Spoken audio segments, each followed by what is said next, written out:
It's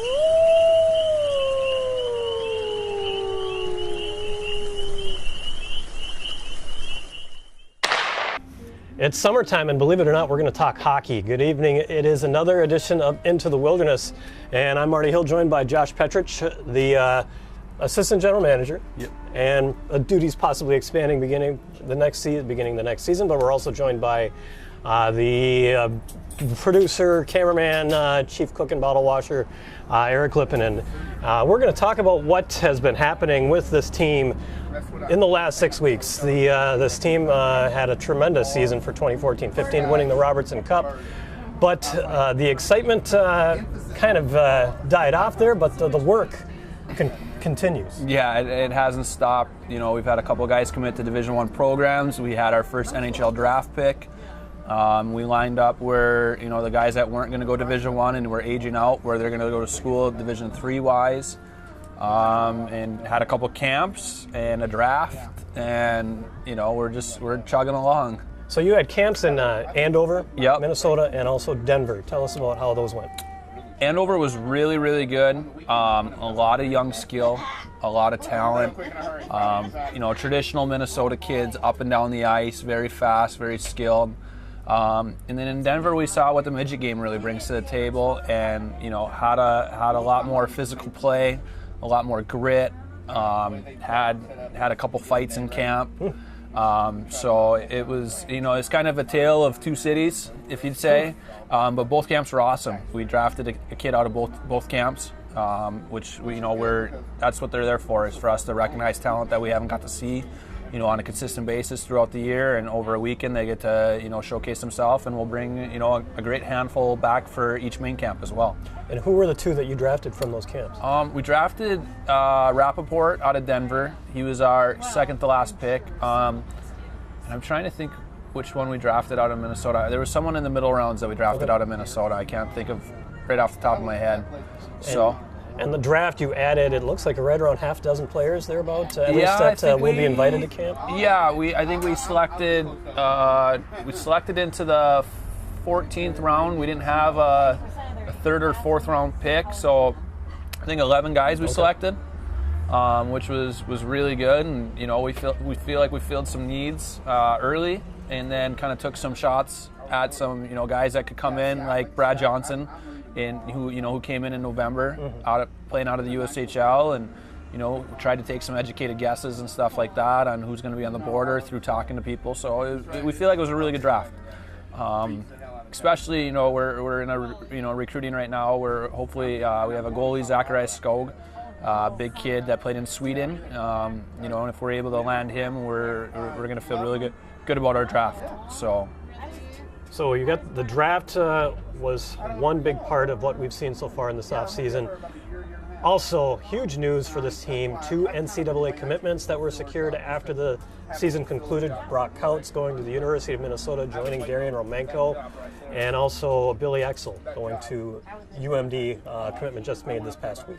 Absolutely, yeah. Brock, you know, really proved himself in the playoffs and showed what he's all about and what his character and perseverance has been like. And so he went from, you know, having a couple of guys talk to him about maybe coming on as a walk-on to 4 or 5 offers for really good scholarships. And he decided, you know, Minnesota being his dream school, and growing up playing him and Mike Gensel, their associate head coach there. Mike's youngest kid, and Brock played all the way growing up, and he just felt really comfortable there with their staff and with Darian going there with them.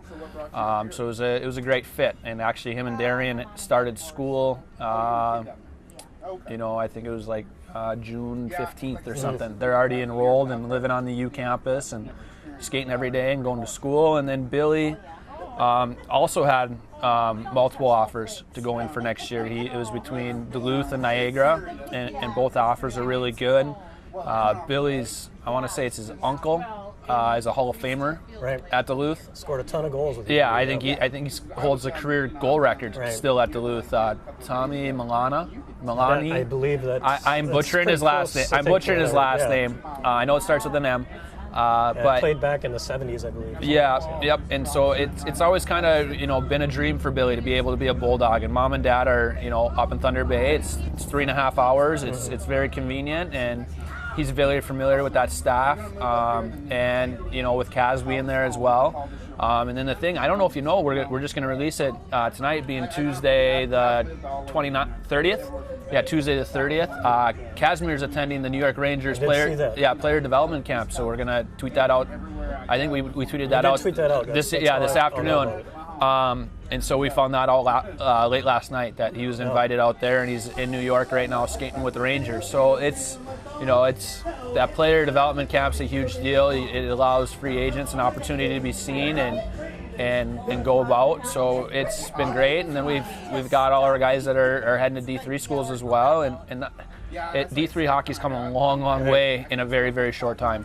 We'll talk about those NCAA D3 commitments. We got Dan Litchke going to UWS. Yep. Rob Superior. Stotts at St. John's. Yep.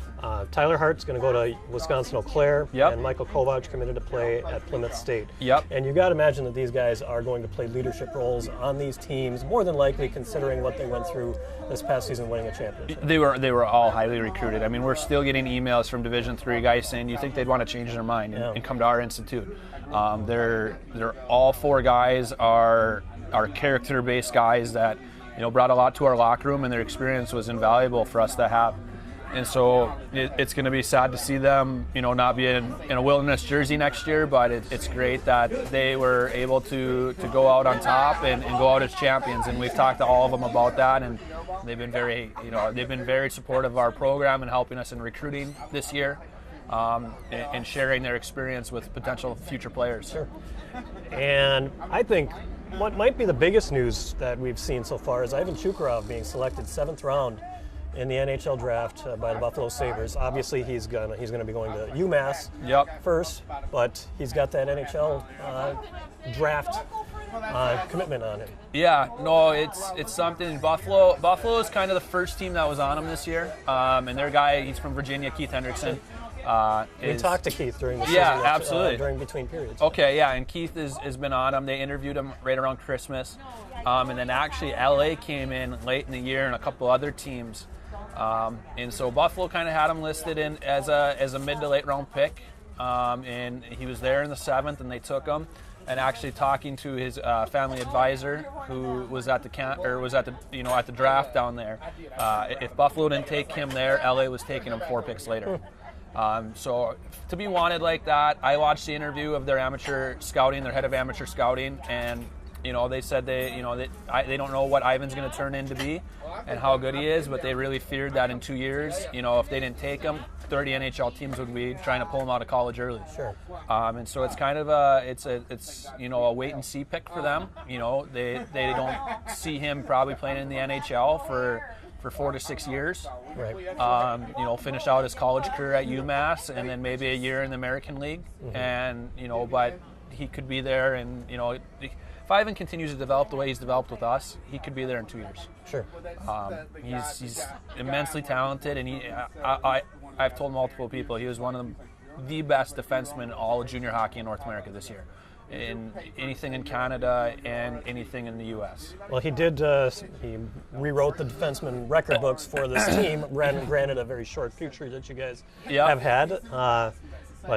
And you figure the path that he's on here. UMass has got a good defenseman coming in, and looking at if things continue to go well there, he should do well. Yeah. Coach is very happy at UMass. I actually ran into him. I was at a USHL camp.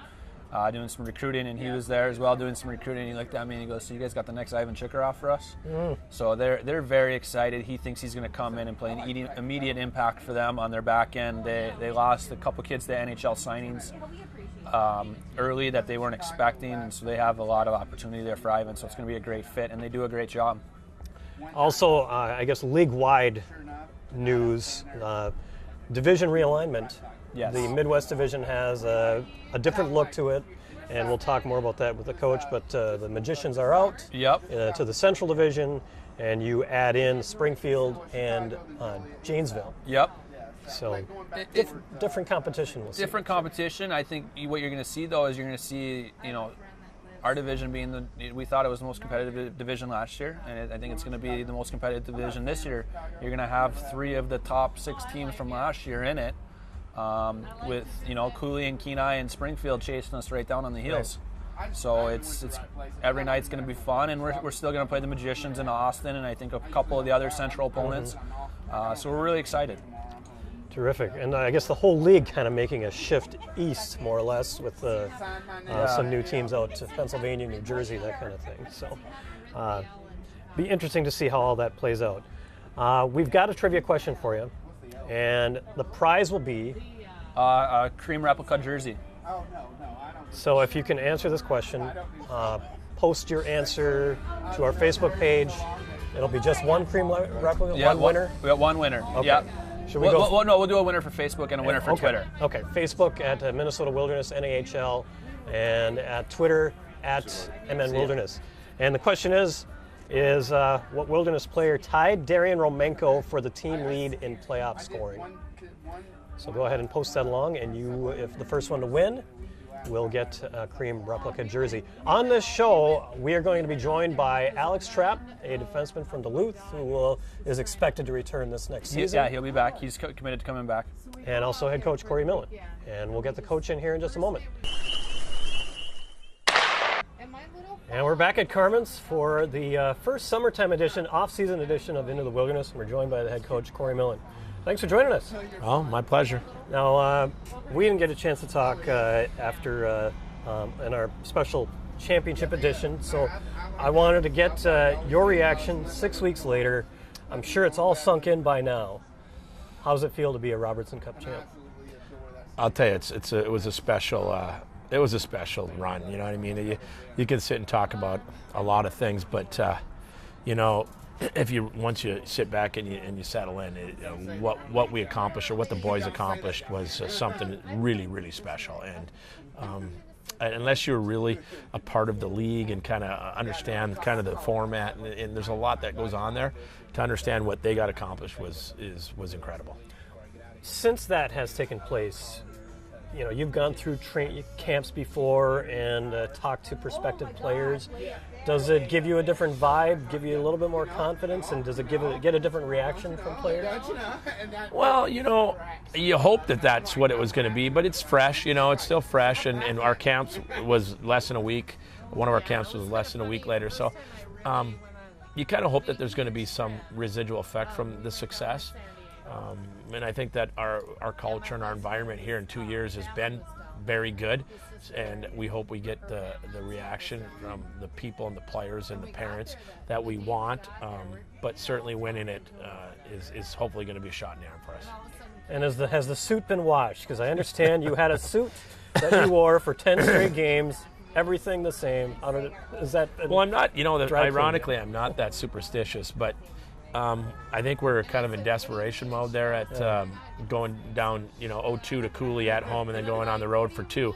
So, obviously I was going to go, once we won Game 3 there, I had to go back to it in Game 4, and I was like, okay, boy, now we want it there. So, and then we win the series, and at that point I have no choice. I mean, right. You're just not losing, and there's no, had we lost in that stretch, I probably would have changed her up, but we didn't lose, and I didn't feel any reason there was to change things up, so. Well, I'm just going to relate a story of my own, because I was wearing a tie throughout the entire season. I decided going into Cooley, I'm not going to wear the tie, and we'll see what happens. Right. And you guys kept winning, and then we go into Austin. So I decided to put my because it's the finals, I'll put my sport coat on. Sure. Had my sport coat on through the first game, through the first 3 overtimes. Going into the 4th overtime, I took it off. And we know what happened. So.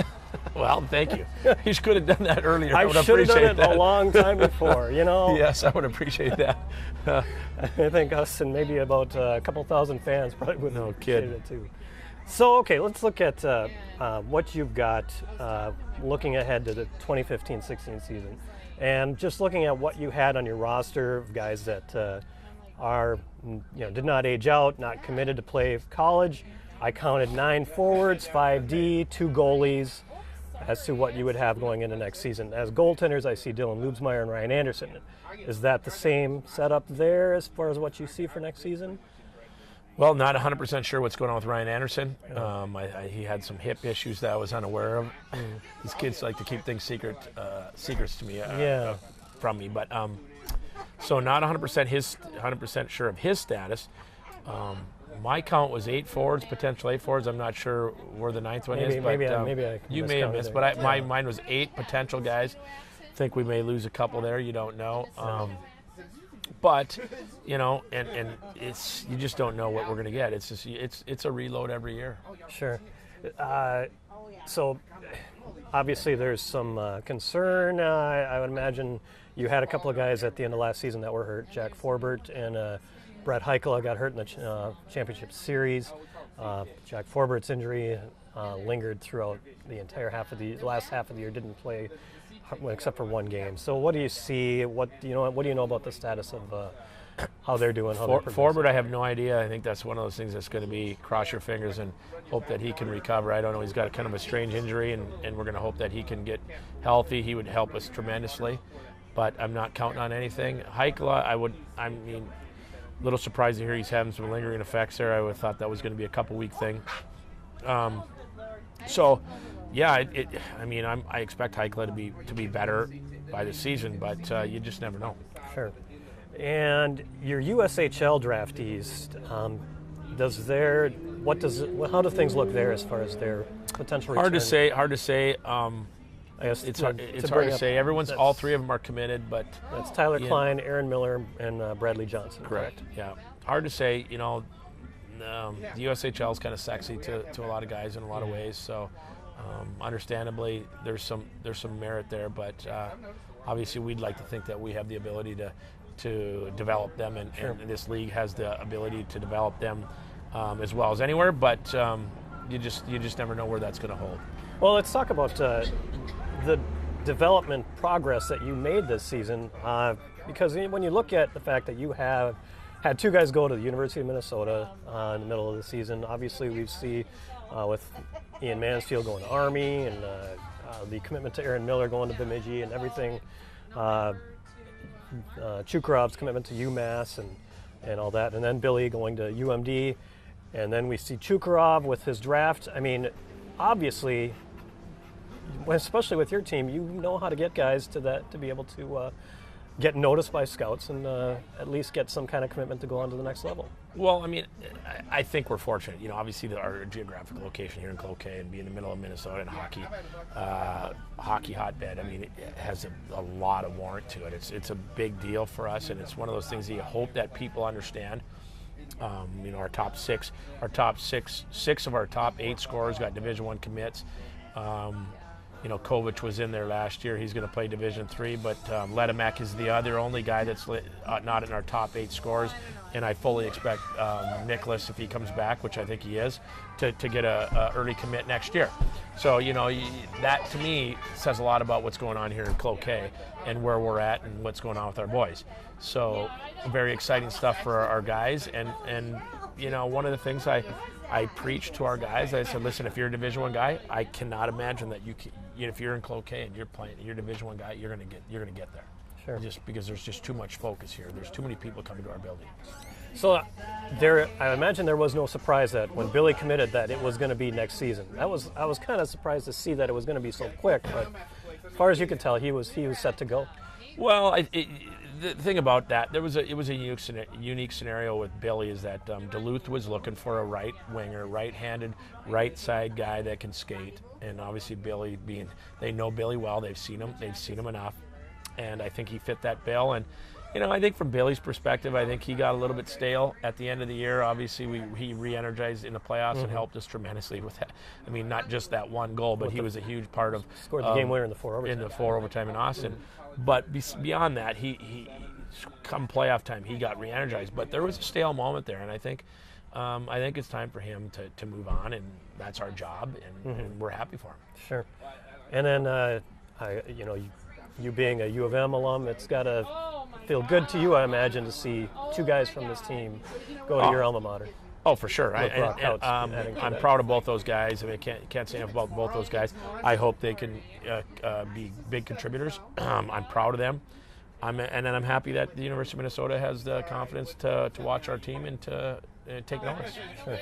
So, looking at, first of all, the training camps that you had, what were your thoughts on how those went? We had 2 pre-draft camps. Liked them both. There were some pretty good players, actually a lot of good players.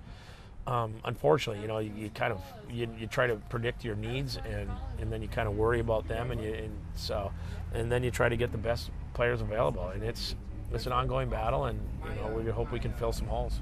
Sure. And now, how did they help you with this draft? Now, I guess I wanted to preface with the drafts that you've had some pretty good success with players. The 2013 draft, you get Billy Exel and Tyler Klein out of that. And last year in the 2014 draft, you get Isaac Berglund and Bradley Johnson of that. So you had 4 guys from drafts that committed that were big contributors for you guys for this championship season.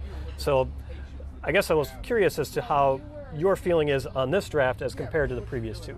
The thing about the draft in our league right now, the way it goes, is that you'll never know how good it is until you're deep into the season, probably, or halfway through the season, because we got Bradley Johnson into the season last year because of so you just never know how it's going to go. 2 players, if you get 2, 3, 4 players out of your draft that can really contribute on your team, that's huge. There's some unknowns, and there's some flyers there, so to speak, but we're hoping that it's going to be a big part of our success. Is there a gut feeling that you have with this draft that might be different from? I hope this draft's our best draft. Yeah. I mean, if it isn't, I think we could be a little bit out of the gates. We could be hurt. If it is our best draft, it could patch some big holes. I mean, let's face it, we're going to potentially lose. I don't know how many hundreds of points, but it could be 200 points. I don't know if with Romanko and Klein and Miller and Kovic and Litschke and Exel. I mean, Sure. We're just talking about right there. 8 of our 6 Shukurov in there, Cherkarov. We're looking at 7 of our top 9 guys there. Sure. So it's just a lot to overcome, to be honest with you. And I believe it's Malo Ville. Malo. Thoughts on him and as to why it was that you picked him? He came in and skated with us for a few days. He's extremely skilled. He's a French kid. Played in our league a couple years ago. Had just modest numbers, not bad, in Corpus Christi, and then he was back in Finland last year. But he's an extremely skilled kid. With his skill level, we hope it translates into some offense, because that's what we're going to be needing some of that. And so that was, and we need some. We lost basically all of our centermen last year. We have 0 centermen coming back. So he plays center, or at least that's what he feels his natural spot is. So a center and some offense was a huge priority for us. The fact that he played with Corpus Christi, knows this league pretty well. Yeah. Was that a big factor? Sure.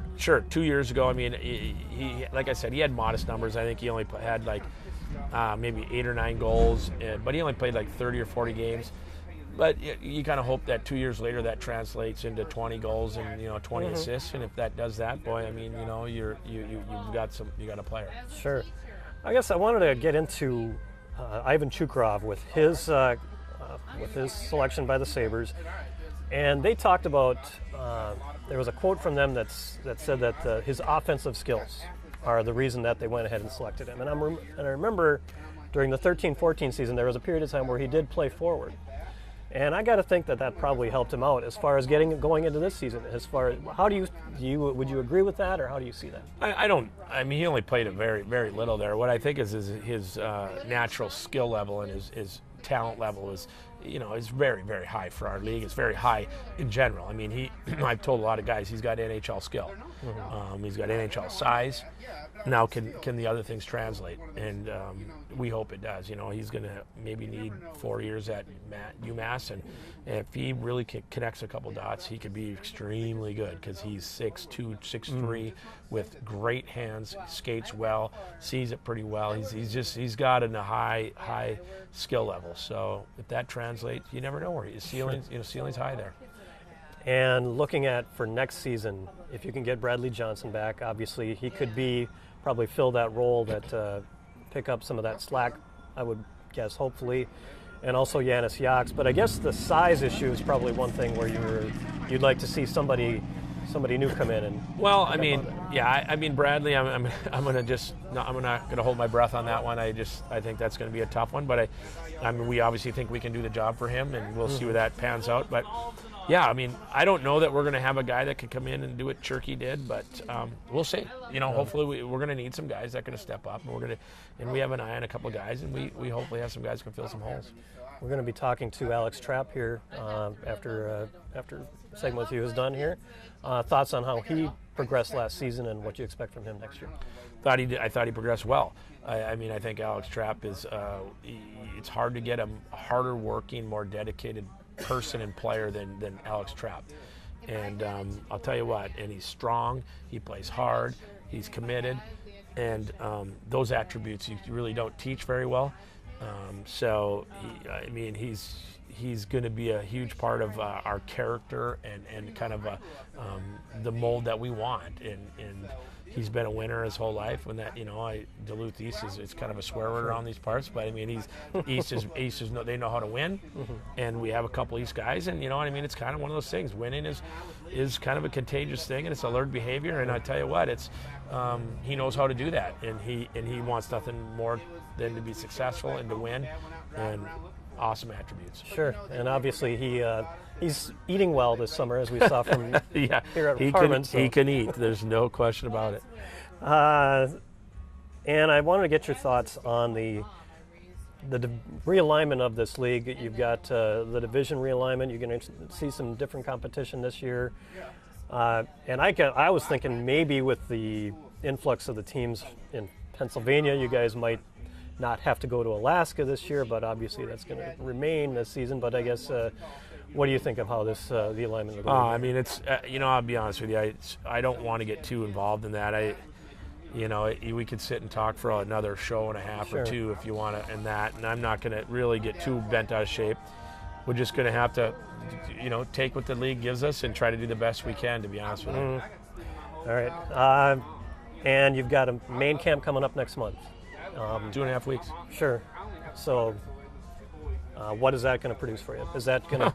I hope a lot, because that's where we pick our team. Right. I mean, we basically pick our team from there, and we're gonna get a look at some guys that we drafted. We're gonna get a look at some guys we tendered. We're gonna look at them in a different environment. And yeah, it's a big deal. How many players are going to be in there?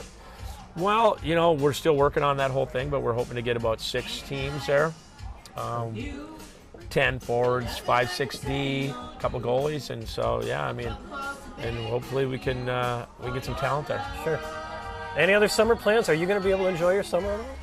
Well, I mean, yeah, I hope so, but it never ends. You're working. Like you said, we have 2.5 weeks to fill our camp to get the best kids we can in there. We're still working every day to uncover guys and find some diamonds or find some uncovered guys and we're still working at getting guys to our camp. So it's a never-ending battle.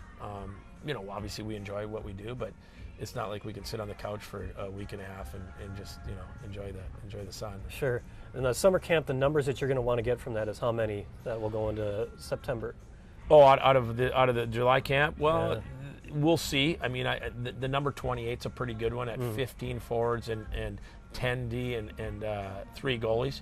I mean, that's just a real good number that we'd like to get back in August to start our season, and then kind of narrow it down from there. Sure. But we'll see who's worthy. You know what I mean? We're just not going to throw that number. We're gonna bring guys to Cloquet that we think legitimately have a chance to make our team, and then get a better look at them for a couple 2-3 weeks here. All right. Well, it sounds like they're calling your name for karaoke in there, really? So I'm going to let you go. Yeah, and, I think they want to hear me sing. We'd get it on camera, definitely, if you want. I don't see it today. I just don't see it today. All right. Thanks a lot for joining us. All right. And good luck the rest of the way and getting everything ready for the next season. Appreciate it. And we're back at Carmen's on a beautiful summer evening for this off-season edition of Into the Wilderness, and we're joined by wilderness defenseman Alex Trapp. Thanks for joining us, Alex. Thanks for having me, Marty. Yeah. First of all, how's the summer going? Things are great. Just taking it easy. I mean, just kind of dedicated my whole life to just training for next season. So, I mean, I took a week off from once season over, and just kind of got right back at it. I work out at the gym I happen to work at, CrossFit Aerial, down in Duluth there, and I'm there from most of the day, and then I come up to Cloquet, or I'll go home and I get on the ice and just kind of put up my whole summer to training right now. Sure. Is there a routine that the coach gives you or somebody gives you that you kind of follow? No, I'm kind of just doing my own thing right now. Okay. Just hitting up weights and just trying to get on the ice. And if I can get Josh, someone to come out there with me on the ice, that's just a bonus. So I'm just kind of doing my own thing right now. About how much ice time do you get per week? Per week, I mean, right now I'm trying to, I try and just go about an hour a day, a little maybe 2 hours a day. So that's just right now. Before, I wasn't, there's some days or some weeks I wasn't getting any. So I'm just trying to, but now since we're, we're getting closer to main camp and stuff, I'm just trying to get, try an hour a day at minimum. Sure. Is it tough to find ice time in the middle of the summer around here? It's not terrible. Some of the, Duluth East alumni, we try and get some stuff going again at the Heritage. I think Cole Case sits empty most of the day. So, I mean, it used to be a lot harder, but I think things are kind of slowing down right now. So it's not too hard right now. Sure. No. Now, I understand that your summers, you spent quite a few summers at Heartland Hockey Camp. I do. Still this Yeah. summer, or have you done anything? I there, haven't this summer. I was trying to get a few weeks in work in, and I kind of contacted the boss a little bit too late, so it didn't really work out this summer. But it's actually really the first summer since I was a mini mite. I actually haven't gone. I bring that up. It's kind of weird. Yeah, it's first summer. It's the first summer I haven't gone for a long time. So. Right. Steve Jensen's camp, if the Michigan Tech alum, and LA looking Kings, at, Northern Stars, alum, looking at the people that Reed Larson, some of his instructors, I noticed there, and a number of different people that former NHL stars, Rob Stauber, I saw. And, how did that help as far as your development? I think it was important. I think they have a lot of good staff members there, and it was a whole week kind of camp. You show up, it's an overnight thing. You show up and you can get up to there's 2-hour sessions of ice a day. You can get up to 6 hours plus privates if you want. So there's a lot of ice time. A lot of plyometric kind of deal. So I think it was just kind of a nice.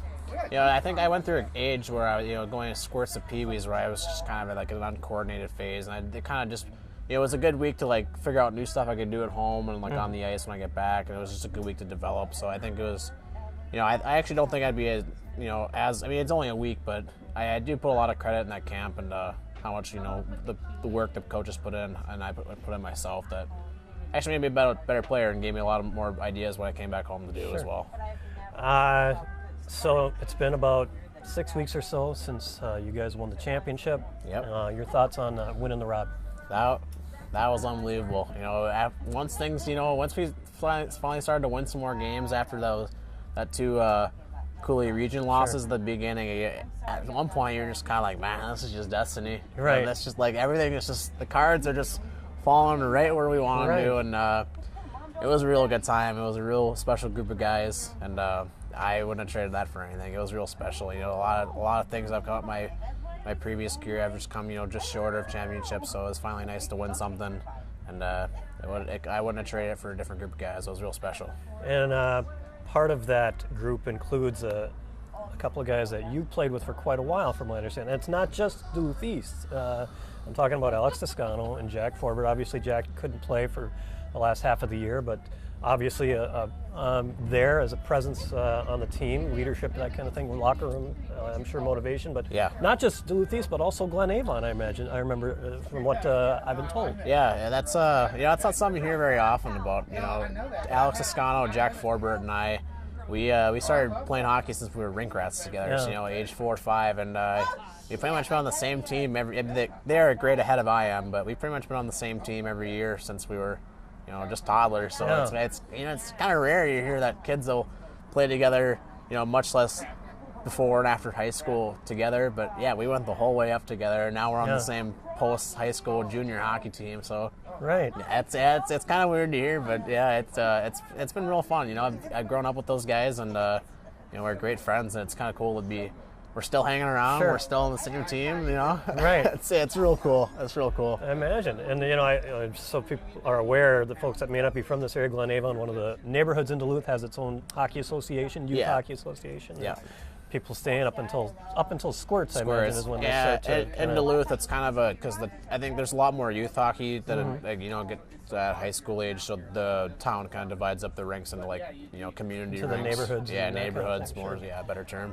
They used to do that here in Cloquet too, from what I understand. So, and with this season, what did you learn about the game and yourself in this first season of junior hockey?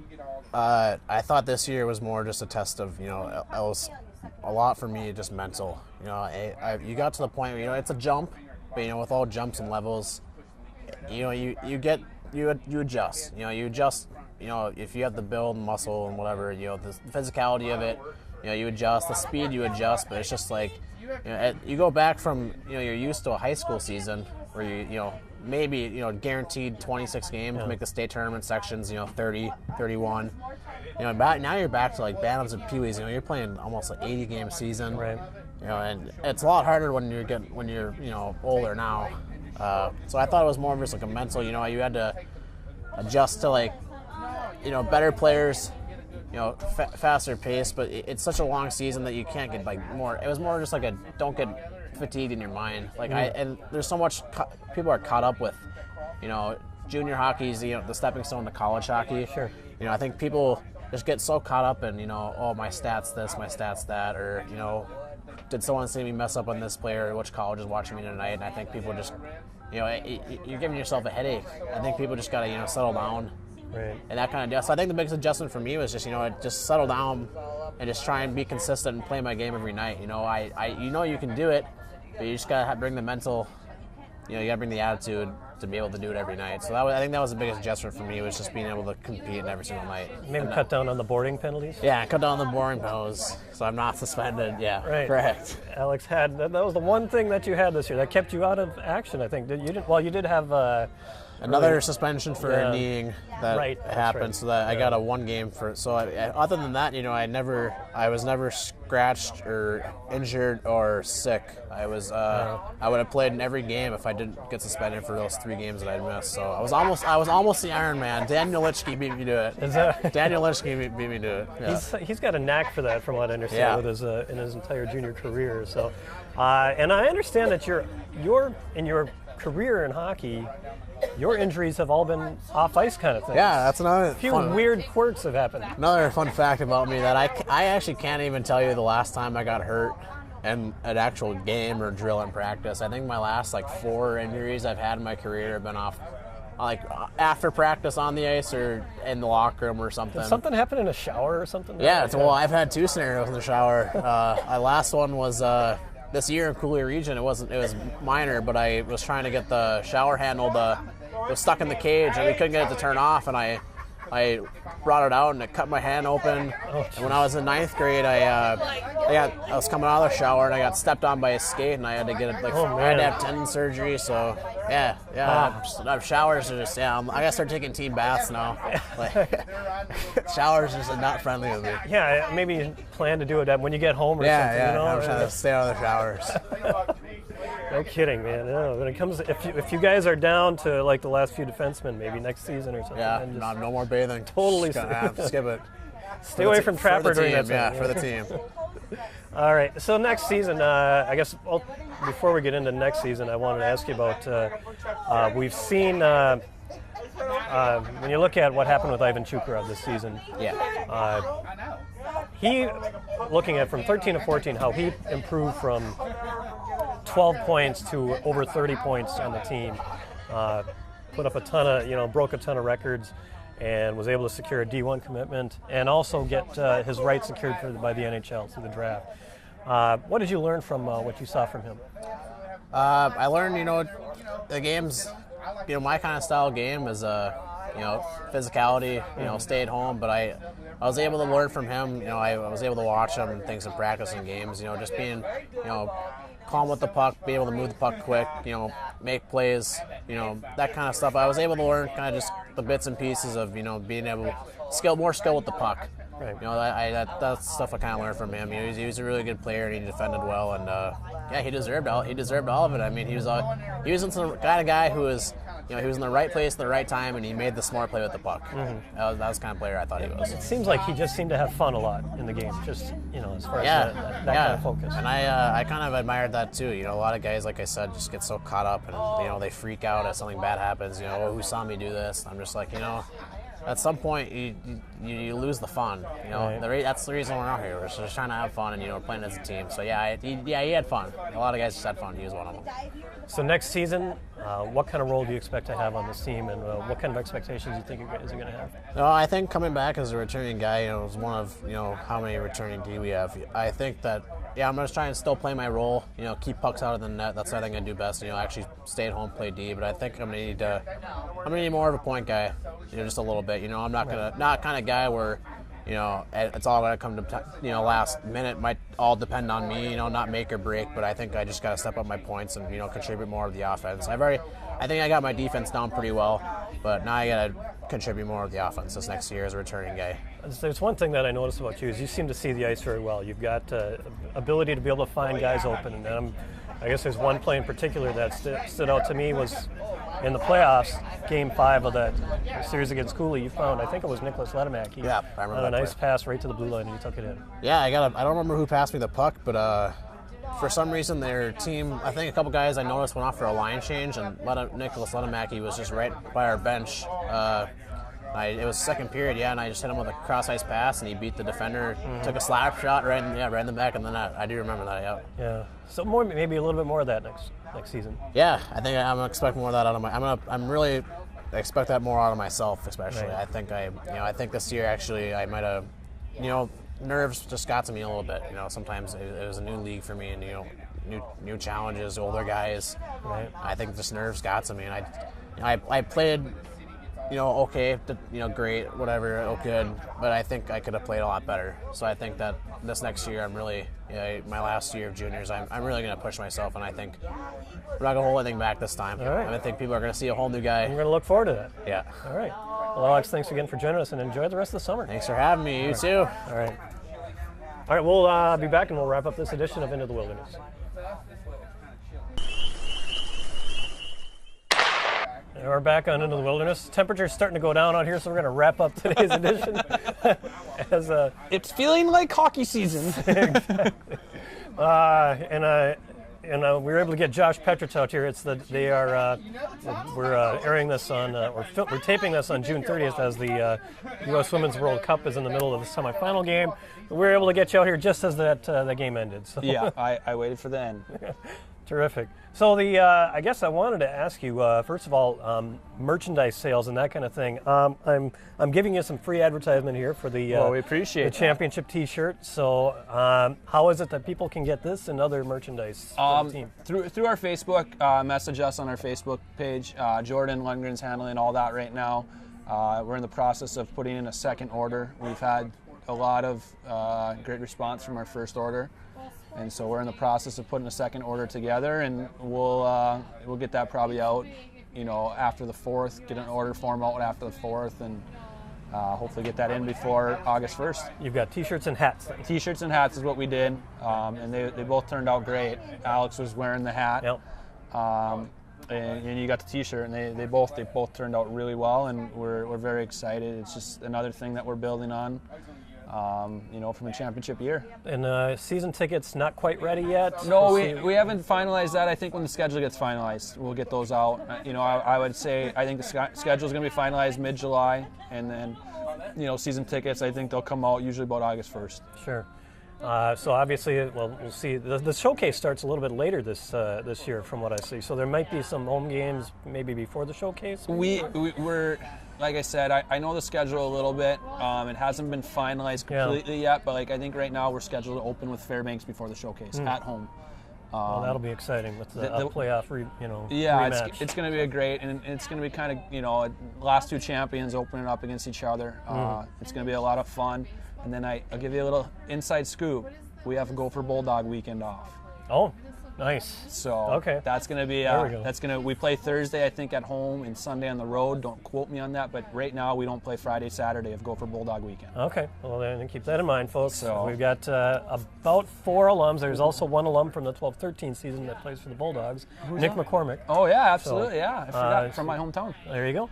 My bad. And depending on what happens with Kaz and the Rangers camp. Yeah. Well, he won't sign. He's committed to come back to school. So basically, it's for them to just evaluate him. Okay. So yeah, I would be really shocked if he signed, especially with Lundqvist there.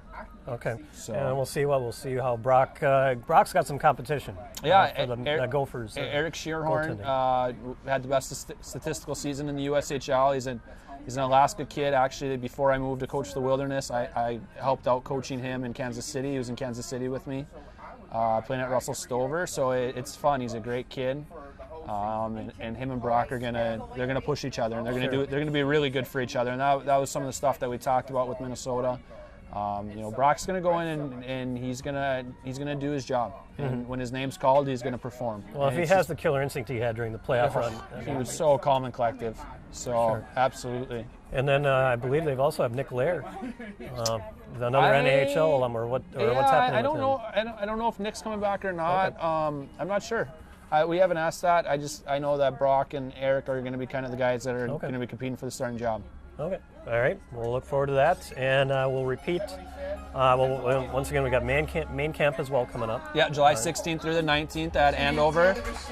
Be really good. It's where we're going to pick the guys that come to training camp at the end of August. It's Tuesday the 30th. People love that news already. Yes, I mean, it's just people go crazy about it. The crowd goes nuts. Either that or they just saw you and they just decided it was I don't think it was that. I don't know if it was that. So it's an exciting time for us. It's a tough couple days, but at the same time, it's exciting couple days to see what the future of the team's going to look like. And we feel really comfortable about the talent that we have coming there. Looking forward definitely for the next season. So we'll recap the trivia question. Who was it that tied Darian Romenko for the team lead in playoff goal scoring? This is goal scoring for the playoffs. So if you know that answer, give it to us at the Facebook page, Minnesota Wilderness NAHL, and also at Twitter at MN Wilderness. And you'll win cream-colored replica jersey. Yeah, and we'll get those to you somehow throughout the summer here. I won't. Well, we'll see. All right. Have you been good? Maybe not. So. All right, folks. Thanks again for joining us, and we'll try to get another edition of Into the Wilderness after the main camp. So terrific. Thanks again for joining us, folks, and thanks again to Alex Trapp and Corey Millen for their work on this. And tune in wildernesshockey.com for all of the latest news on this team. Thanks, and also thanks to Eric Lipponen for this edition. For Josh Petrich, I'm Marty Hill. Thanks again for joining us on Into the Wilderness.